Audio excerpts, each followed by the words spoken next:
Hey, hello there. Welcome to Talking with Tony. I'm your host, Tony Jones. I'm in Memphis, Tennessee tonight. My guest tonight is Danny Arp, and he's coming to us from LaGrange, Georgia. Danny giving a thumbs up there. And our producer is Jake Barton at the moment. Jake is riding down the road on one of the interstates in the state of Georgia, quite possibly Interstate 85, on his way home tonight.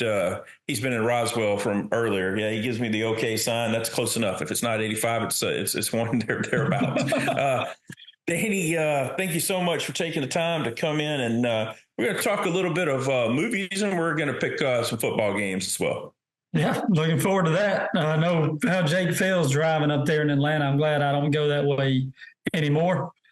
But that's awful. So he's probably not, it's really not that unsafe for him to be doing this in a car because he's probably only going about 20 miles an hour.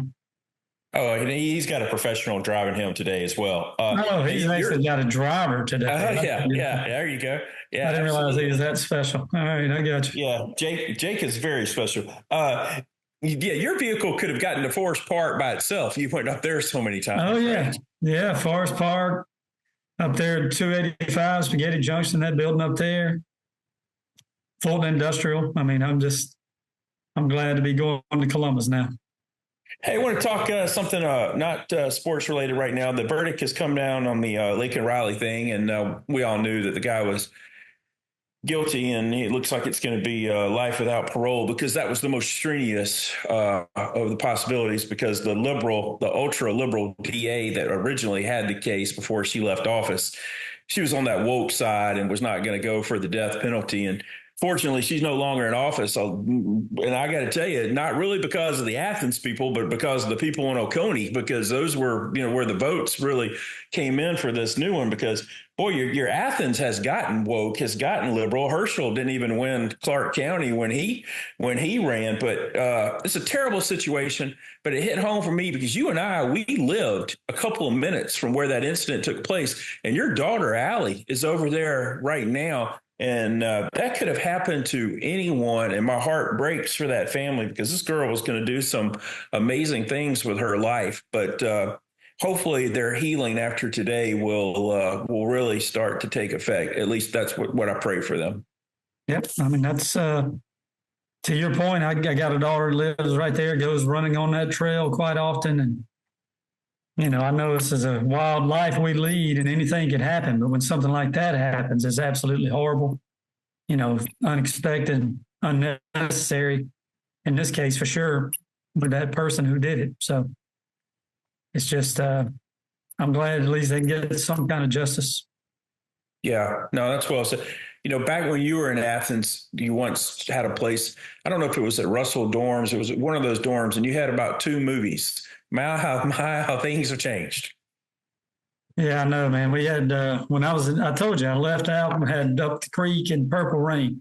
That was my 2 movies, man. I didn't have anything else.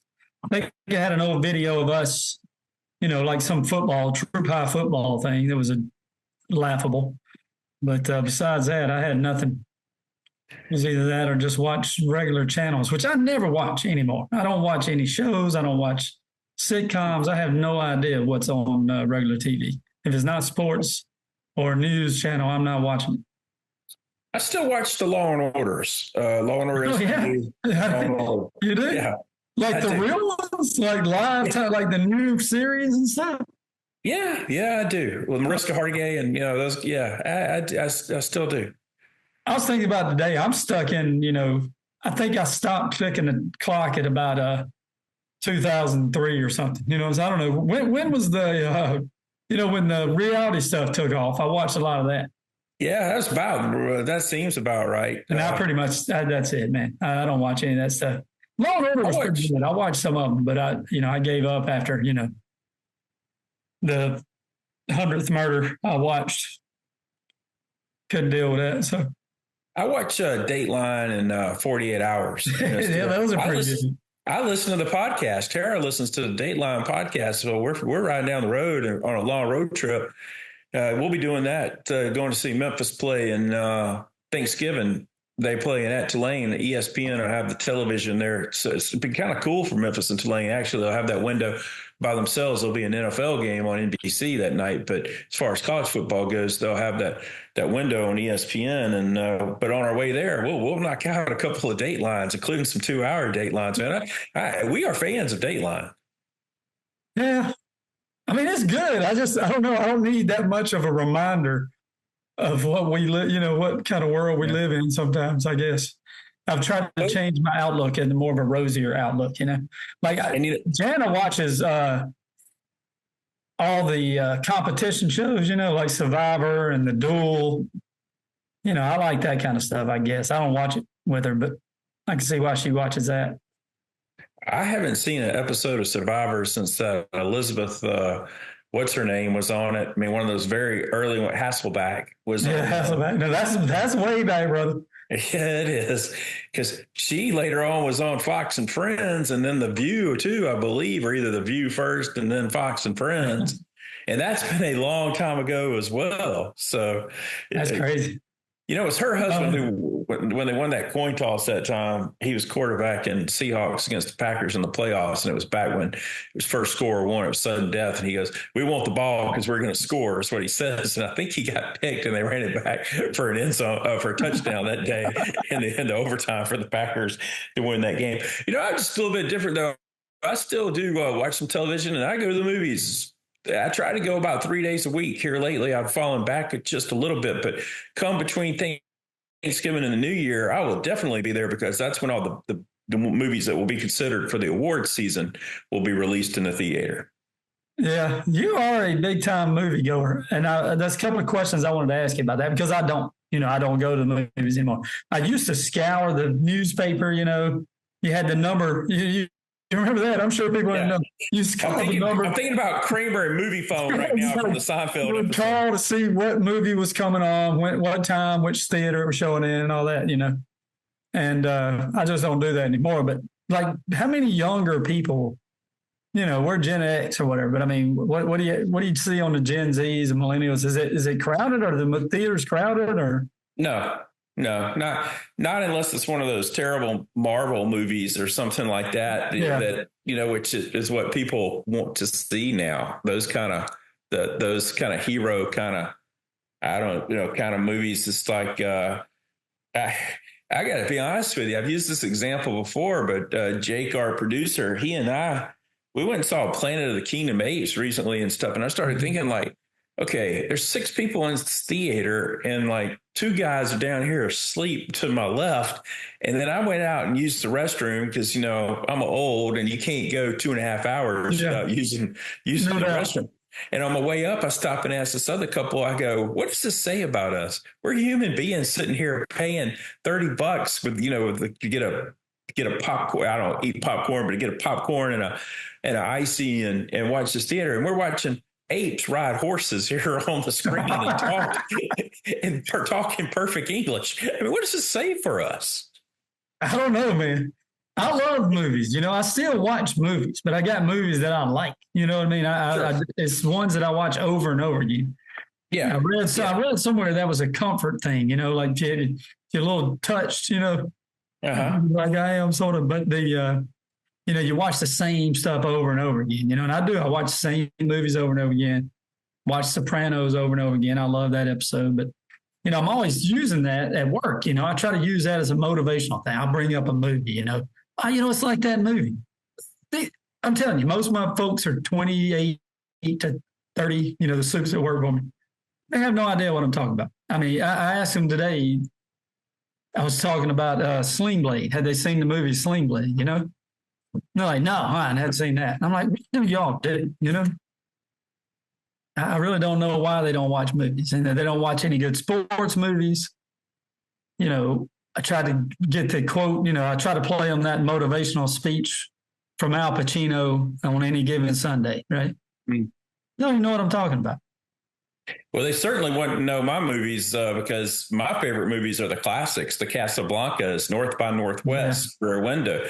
We went and saw the Rear Window was back in the theaters for its, I think, 70th or 75th anniversary a couple of months ago. And, I was right there for that. Well, those movies are closer to there not ever being movies to where we are right now in time. So you are certainly outdated on those, you know.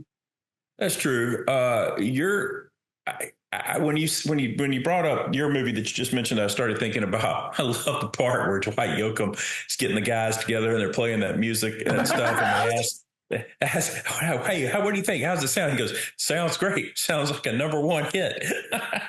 I was just telling him about that. You know, when he's like, "You suck, Randy." You know, he kicks him out of the house.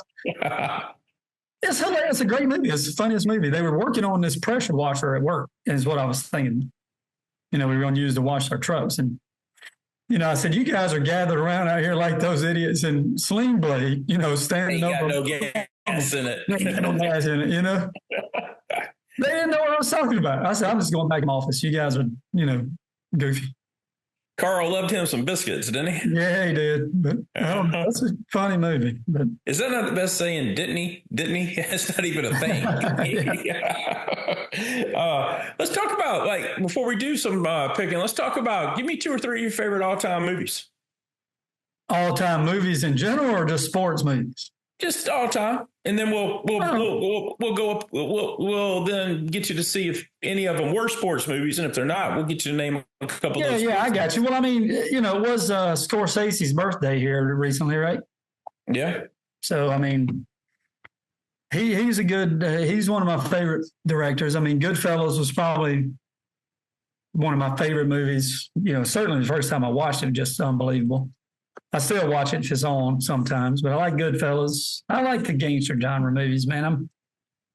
I like good love story too, you know, but not as much by any means. But Goodfellas, I liked a lot of his stuff. I like Tarantino movies. I mean, it is what it is. I mean, Once Upon a Time in Hollywood to me I like that movie. I mean, I always was a little obsessed with Hollywood growing up, you know, in LA and that stuff. But when that movie came out, I really enjoyed it, especially at the time of the hippies, you know.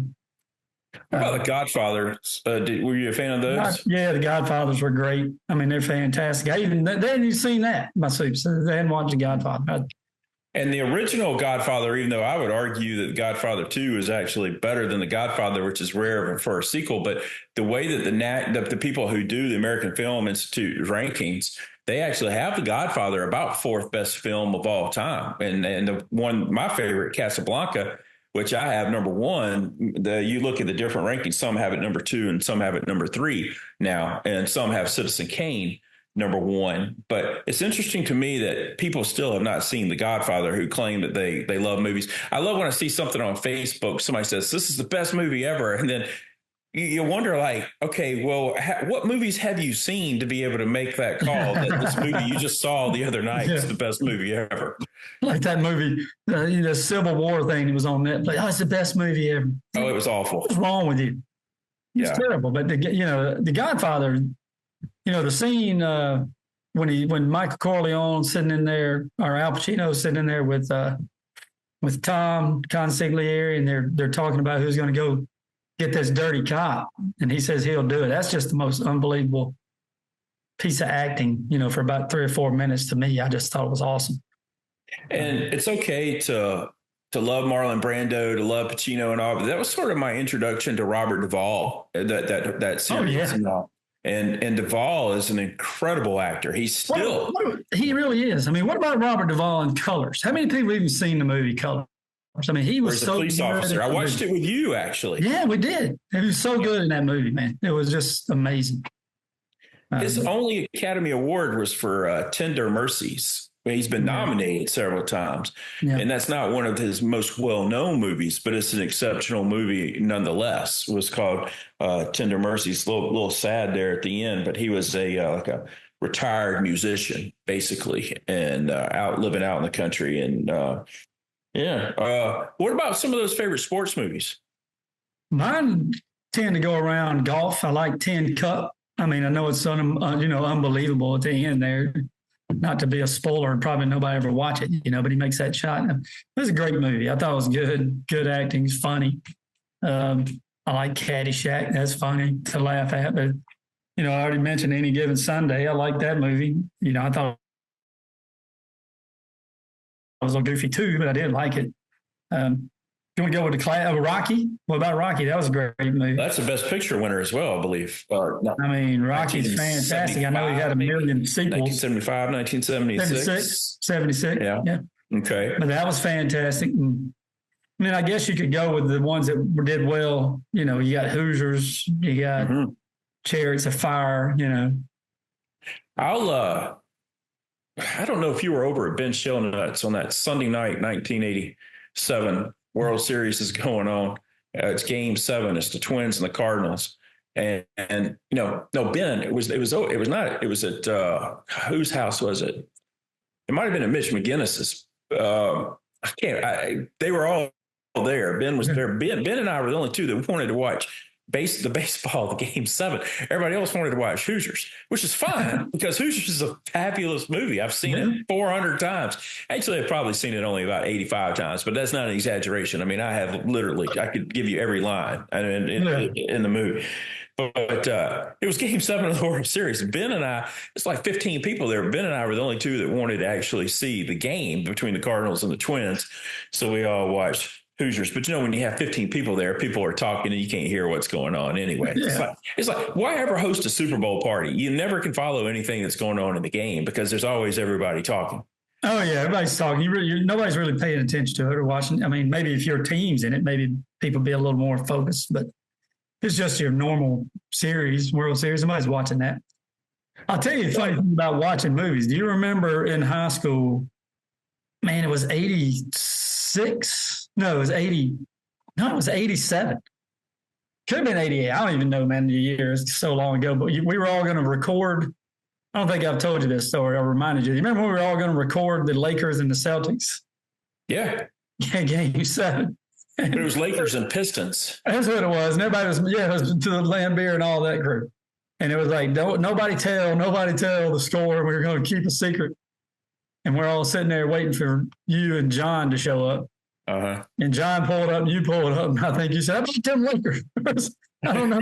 We didn't have text messages back then. So nobody said, don't tell the score, And we recorded it on VHS and we're all going to watch it. And that was over at that point. And we were like, yeah, it was me and you and John and Lane. And I don't know if anybody else was there, but I was working the second shift. So I got off work at midnight. That's what these people that were coming in to work the midnight to 8 a.m. shift were all talking about the game and like the score. So I was like not trying to find out, but it was just right there in front of me. And so they spoiled it for us, but you're absolutely right. Those were hard nights because then y'all would want to stay up all night and I'd have to get up and get ready to go back to work the next day. And you guys just having fun laying out by the pool, doing whatever you wanted to in the summer, going over to Gus Estrada's, doing whatever you wanted to do. And I'm sitting there having to work, during the summer.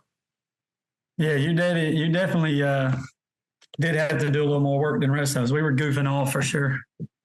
It was kind of like that in college too. Everybody was always broke but me. So whenever somebody wanted something, they came to me because I had 2 jobs during college and I always had money. So people would always say well, he'll pay, he's got money. He's going to pay for it. But yeah, that's the way it goes. Let's pick some football. You want to pick some football? Sure. Sounds good. Let's begin with Ole Miss and Florida. And I will start by saying I'm 31-27 after a good week, 6-6 with the 5 stars, 10-4 with soccer. You're 62-69, 4-8 with the 5 stars. The field has really come back, though, Danny, and including, Kevin. It was almost like I sent Kevin the picks again this week from last week, hoping that he'd get some of his fixed. But he had a brutal week. John had a little bit of a rough week. You're only 4 games out of the league now, and you're actually tied for second. You've moved ahead, Kevin, and we all know you'll end up beating Stormy. So really, you're sitting in second place. I've got Ole Miss -9.5. That's my first selection in Gainesville. I know Florida's coming off. They got some momentum. They're coming off that victory against Louisville, but I feel like Ole Miss has a whole lot to play for, and I'm impressed with their offense. Yeah, I'm glad to see you making a pick in this game. I think it's a big game going to the Swamp.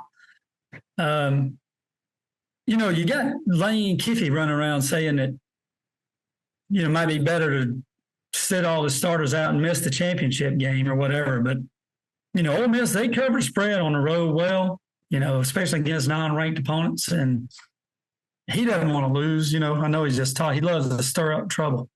I think he's going to put on a show. I think they'll win, and I think they'll cover the 9.5 too. So, All right, so we're on the same side there. Seth McLaughlin, Ohio State starting center, who could be the first team AP All-American center yesterday, tore his ACL and is going to miss the rest of the season. That's two of Ohio State's three best offensive linemen who are gone for the season now. Ohio State's favored by 12 over an undefeated Indiana team. I have no pick here, and Indiana is taking a lot of flack, but they're having one incredible season. I would like to share this stat, though. This is the first time in school history for Indiana to be in a top 5 matchup in a football game. This is Ohio State's third this season because of the Oregon matchups and the Penn State matchups. So I know Indiana's going to be fired up and wanting to show that they are for real, and their offense is explosive as well. But Ohio State is favored by 12. How do you see this game? Well, I mean, obviously, this is it, right? This is the big playing game for the big championship game, I would think. And Indiana's quarterback has been exceptional, Curtis Rourke. He's got his chance to show he's ready for the big stage.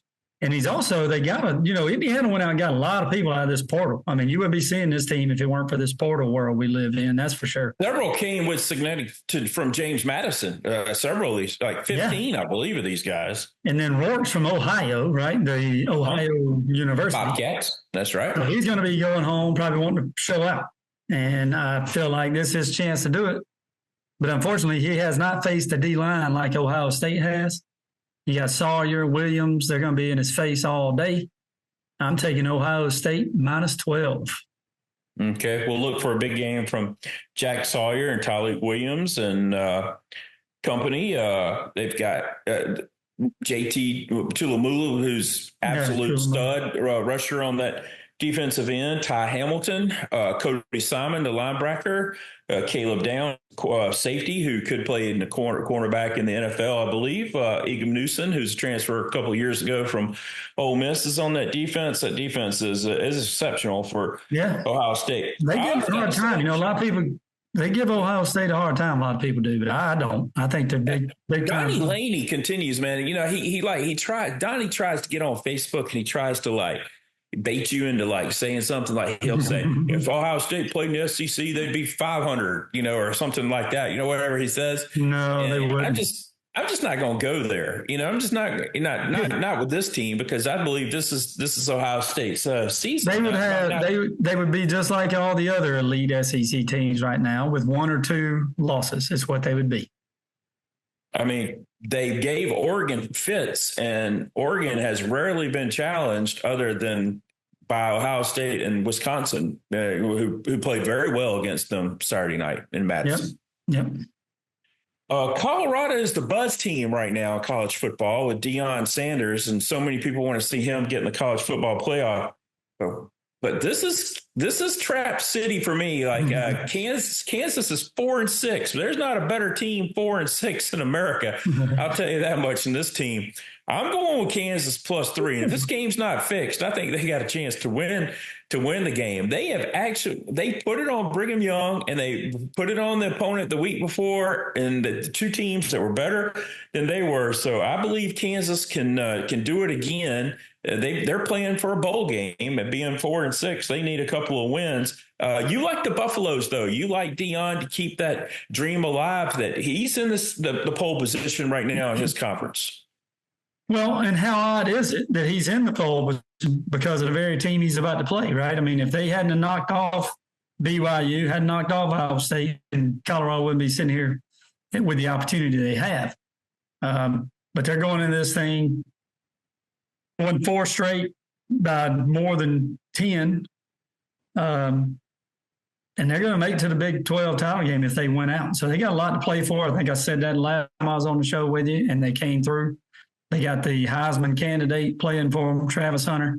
Oh, he's the winner. I get it. Yeah, I was going until I got you. But he is the winner. He is the front runner for sure. He's going to win the thing. He doesn't bomb out. He should. I don't know who can play both ways like he does. It's impressive. But, I know it's a trendy pick, but I like Colorado to win and probably win by keep the streak going more than 10. Okay. So far, Danny likes Ole Miss -9.5, Ohio State -12, Colorado -3, all favorites. And he continues that with Arizona State favored by 3.5 at home against Brigham Young. You like the Sun Devils. They were impressive last week against Kansas State. This week they get Brigham Young. Yep. Brigham Young finally got the loss in under them, but they've been a little inconsistent. That game before was tricky as well. The key to this game is going to be Arizona State's rushing the ball. They're going to be able to run it. They're going to run it well. And I think they'll keep it going. I'm going to SU minus 3.5. Notre Dame is at home favored by 15.5 over Army. Army is, they ran into Notre Dame earlier this year. Army's schedule has not been that difficult, but there are a lot of people that believe in this Army team, and you believe 15.5 points. They may not win the game, but they're going to be competitive in South Bend. I think that, we got 3 undefeated teams left, and who would think that Army would be one of them here at the end of November, but that is the case. Indiana, I think, will go down. So I think all you'll have left is Oregon at the end of this thing. I do think Army can cover it with the points, and but I just don't think they can win the game. You're on Army plus 15.5. Yes. I have no pick there. We both have the same 5-star. And so that's either really good or really, really bad. But Auburn is at home against Texas A&M, and Texas A&M is favored by 2.5 points, and it's a big game for A&M. But Auburn traditionally beats someone that they shouldn't beat, even when they have a down season. Even if they are 6-6 or 5-7 or 4-8, there'll be a victory over somebody that they shouldn't have beat. This was kind of the one I've pointed to all year long. A&M's rather inconsistent themselves. They're good, but they've been inconsistent. And Auburn showed me a little bit last week against an inferior opponent. This time they get a much better opponent, and I like them plus 2.5 against A&M. Obviously, you do as well. Yeah, I do. I think it's just a shame. You look at Auburn's offensive woes have been terrible.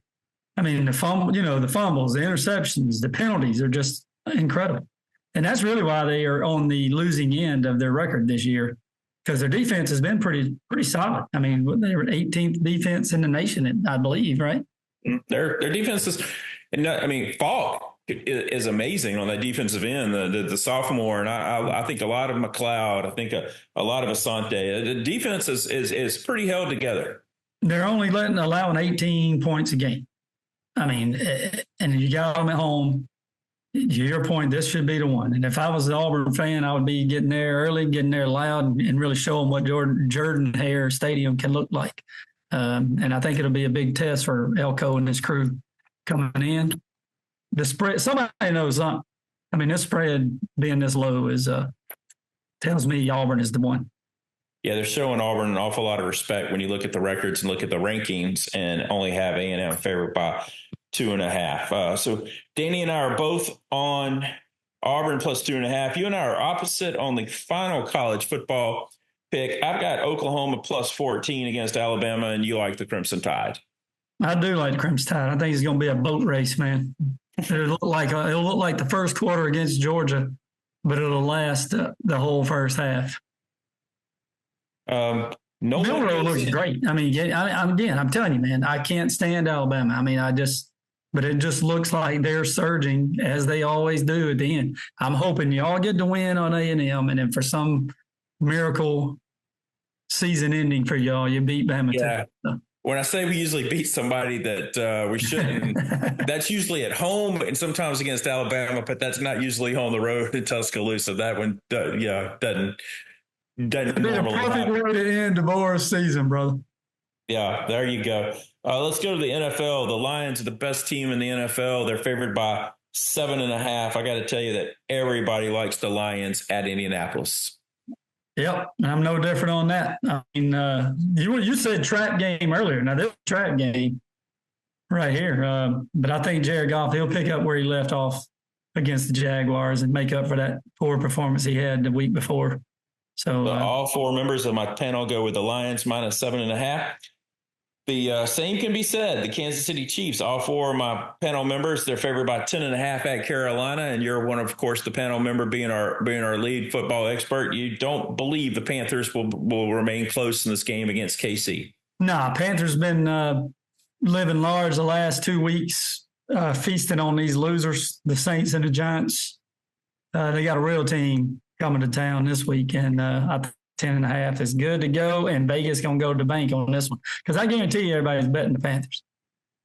Okay. All right. Well, the panel, they all like the Chiefs. For the panel, we're just talking with Tony Panel, man. We know what's going on. The panel is split on this next game. The Raiders at home against the Broncos plus 5.5. I am on the side of my first NFL selection. I've got the Raiders plus 5.5, and I do team up there with you. This is an old AFC. These two teams have been, conference buddies, division rivals for forever. And the Raiders have done very well when even when they shouldn't have. They gave John Elway fits when he was, the quarterback at Denver when the game was in Oakland or the game was in Los Angeles. So the game just happens to be in Las Vegas this time because that's where the Raiders currently play at home. But man, your guy Brock Bowers had a couple of, he's had a couple of amazing games, including last week. He put the Trump dance into motion and stuff, and the Raiders people wouldn't let him talk about it. They pulled him away from the interview. And then the NFL came out and said there'll be no punishment for anybody that wants to do the Trump dance. That they've got no problem with it. So maybe Bowers will have an opportunity to do that multiple times at this game against the Denver Broncos. I'm telling you, man, what a player, man. I mean, I miss that guy so much. I mean, he's out here leading the league and, tied in a rookie season. Just incredible. I mean, I love watching it, and the Trump dance was hilarious. Really, the whole NFL was doing the Trump dance all weekend. You're right. There was the Detroit Lions get the sack, and two of them are doing it. Calvin Ridley is doing it with a teammate with the Titans. It sort of started with Bosa, who wore the Make America Great Again hat a few weeks ago on Sunday night. And then when he sacked Baker Mayfield, he did the Trump dance. Now Christian Pulisic has done it. It's when he scored a goal for Team USA, and all kind of colleges have done it. The players have done it, including Arch Manning at Texas and one of his teammates. It has really taken off, though. Yeah. I mean, like I said, no matter what your political affiliation is or who you voted for, right? You got to say that at least America is getting back to sort of normal, where something that happens in the public eye, pop culture, water cooler talk stuff transitions into things like the NFL, right? Or NBA. That's what we sort of look to and to see what these athletes are doing. And that, it's taken off hot. But I'm just telling you, I picked the Raiders. I'm going with the Raiders for only two reasons. One, I can't do Bo Nix, man. You know how I feel about that guy. And number two, this I know, and this is just sort of a jinx type deal. We hire 1 million people where I work at this time of year, and just constantly new people come in. I have no idea who they are. And yesterday I was walking around in the building and I see the guy, one of the new people we hired, has got his Raiders hat on. I mean, I hadn't seen a Raiders hat in Georgia. When's the last time you seen a Raiders hat in Georgia? So I was like, 90s. I just went ahead and circled the Raiders on my paper right there. Right. So this Raiders plus 5.5. And I almost made that my 5-star, but I felt so good about Auburn, I didn't. Okay. Also want to point out John Jones, the heavyweight fighter for UFC, after his big victory Saturday night, and with Trump in attendance, he actually did the Trump dance in front of Trump and thanked Trump for coming to that, and also gave a testimony about him being a Christian, which I found extremely moving. Let's got a couple more. Got the 49ers at Green Bay. Green Bay's favored by 1.5. Yeah, I want to go with the Packers. They're trying to stay in NFC North race here. They usually win at home. This is when they start surging. I started betting against them in November a couple of years ago, and it didn't work out for me. They always seem to come strong in November, and 49ers always seem to lose at Lambeau for some reason. So I'm going Packers. Okay. And finally, the Rams at home plus 3 against the Eagles. Rams got to travel out there to SoFi, but the Eagles got to travel out there, but I still think they're gonna be able to go in there and win it.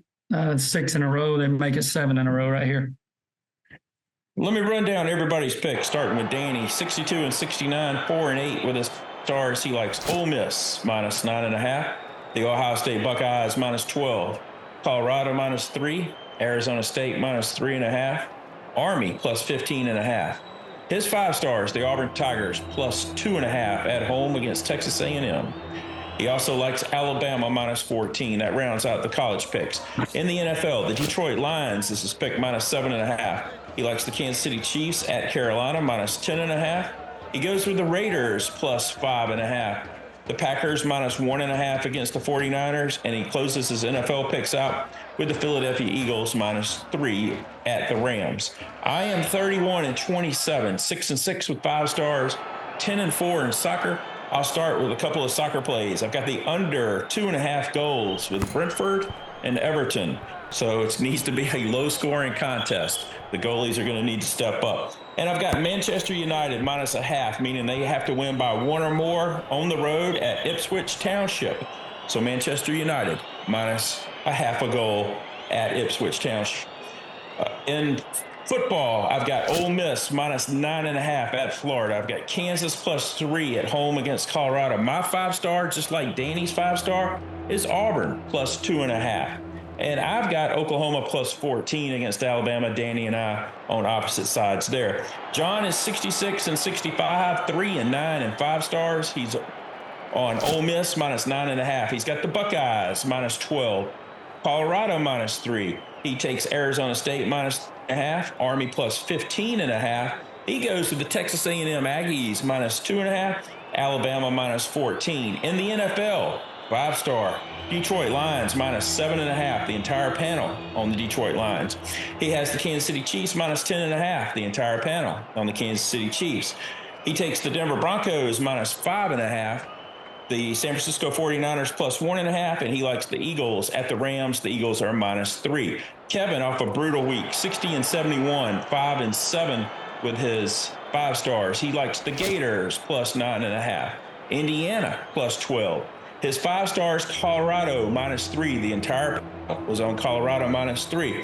Arizona State minus 3.5. He has Notre Dame minus 15.5. He has the Auburn Tigers plus 2.5, and he says, come on, Auburn, please.